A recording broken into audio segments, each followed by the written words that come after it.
Hi friends, నేను మీ కృష్ణ. మీరు చూస్తున్నారు క్రియేటిషల్ YouTube channel. Friends, BR Ambedkar open university degree సంబంధించిన రిజల్ట్ అయితే రిలీజ్ అయ్యాయి. సో ఏ ఎగ్జామ్స్ రిలీజ్ అయ్యాయి, ఎలా చూసుకోవాలో ఇప్పుడు చూద్దాం. మీరు బీఆర్ఓయూ రిజల్ట్ అని కొట్టండి. ఇక్కడ మనకు ఫస్ట్ అండ్ సిక్స్త్ సెమ్, అలాగే third and fifth sem result అయితే రిలీజ్ అయ్యాయి. సో ఈ లింక్ అనేది కింద డిస్క్రిప్షన్లో ఇస్తాను. అక్కడ మీరు డైరెక్ట్గా మీ యొక్క రిజల్ట్ అనేది చూసుకోవచ్చు.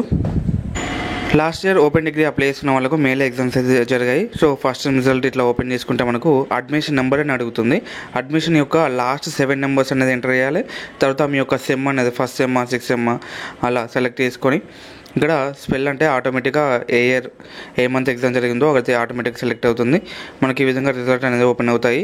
పాస్ అయితే పాస్ అని ఉంటుంది, ఫెయిల్ అయితే ఫెయిల్ ఉంటుంది. ఫెయిల్ అయిన వాళ్ళు మళ్ళీ సప్లీ రాయాలి. సో మీకు ఏమైనా డౌట్స్ ఉంటే కింద కామెంట్లో అడగండి. అదేవిధంగా ఈ ఇయర్ ఓపెన్ డిగ్రీ చేయాలనుకునే వాళ్ళకి ఆగస్ట్ 31 వరకు అయితే ఛాన్స్ ఉంది. ఆన్లైన్లో అప్లై చేసుకొని కాలేజీలో ఎగ్జామ్ ఫీజు కట్టుకుంటే ఈ ఇయర్ నుండి అయితే ఓపెన్ డిగ్రీ చేయొచ్చు.